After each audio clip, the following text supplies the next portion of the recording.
गौबुद्ध के जीवन की एक घटना है। उन्होंने नियम बना रखा था कि वे अपने संघ में स्त्रियों को स्थान नहीं देंगे। स्त्रियों के लिए भिक्षु होने की दीक्षा उन्होंने वर्जित कर रखी थी।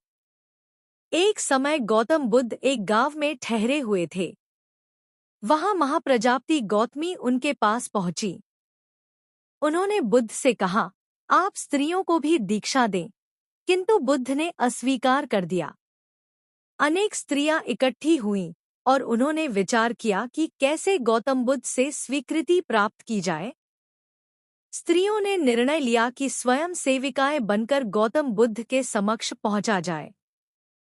गौतमी ने अपने बाल काटे, भिक्षु के वस्त्र पहने और अनेक स्त्रियों के साथ बुद्ध के सामने पहुंच गईं।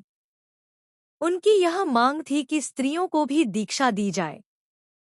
बुद्ध ने उनकी बात को स्वीकार नहीं किया। स्त्रियां निराश हुईं।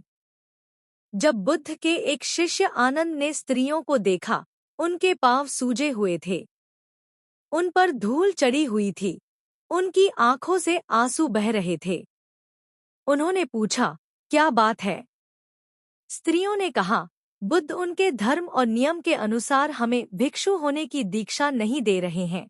जब आनंद ने व्यक्तिगत रूप से बुद्ध से निवेदन किया, बुद्ध को उन्होंने याद दिलाया, इस समय यह सामाजिक मान्यता है कि स्त्रियां मोक्ष की अधिकारी नहीं हैं, पुरुषों के मुकाबले निम्न हैं। तो क्या आप भी यह मानते हैं और इसलिए उन्हें दीक्षित नहीं कर रहे हैं? बुद्ध का उत्तर था, मुझे गलत न समझा जाए।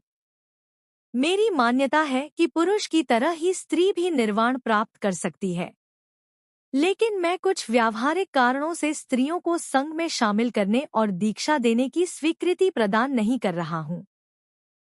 आनंद का उत्तर था, सिद्धांत और व्यवहार में परिवर्तन करना चाहिए। बुद्ध को बात जंच गई और उन्होंने यह घोषणा की, जो स्त्रियां भिक्षु होना चाहेंगी, उन्हें कुछ नियमों का पालन करना होगा। स्त्रियों ने स्वीकार किया और तब से स्त्रियां भी बौद्ध बनने लगी। ऐसे ही ज्ञान की बातें सुनने के लिए हमें लाइक और सब्सक्राइब करें।